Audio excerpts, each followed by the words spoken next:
It's Susan Britton with the Academies with a neuro coaching tip. Today we're talking about attention, and where our attention goes, our energy flows. In fact, Joe Dispenza, the author of Breaking the Habit of Being Yourself, has a beautiful phrase. He says, "Where you place your attention is where you place your energy." And so we have to think about this attention energy loop that is sort of constantly going on in our brains and bodies. And if we have positive focus, and we're putting our attention on the things that are positive, the things that we want, the goals, the strengths that we have to move towards the things that we want, then we are going to have positive energy.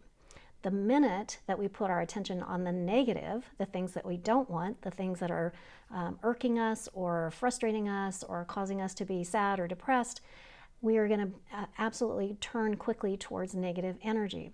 So that's not to say that you have to be Susie Sunshine and positive all the time, but it is to be able to say that we can notice when we've gone into that negative focus and that our attention there, because it's going negative, our energy is also going to go negative. And once our energy goes negative, it's very difficult then to be able to muster the energy towards doing the things that we need to do to move towards our goals.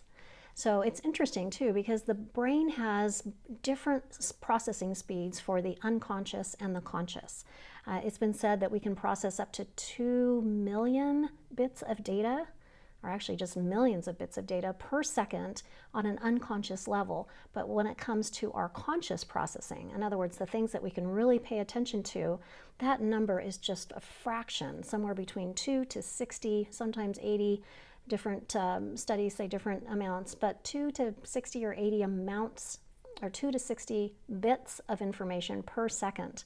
So that means, for example, that if you're listening to a conversation, you're going to require almost 60 bits of data per second to be able to listen to someone. So if a second person comes along and your brain is already maxed out that conscious processing speed, listening to one person and someone else interrupts or tries to speak to you at the same time, it's nigh impossible to really understand both people at the same time. And we can take that idea and apply it to the goals that we have, the things that we're moving forward towards, the attentions that we want to put on our goals. Because if we start getting distracted with things that are not priorities, with things that feel urgent but they're not important, now all of our attention, all of those bits per second, are going to be used up on things that are not moving us towards the things that we want. Stress is also a factor in all of this, because the more stress that we have, the more anxiety that we have, then the less we have in terms of attention capabilities.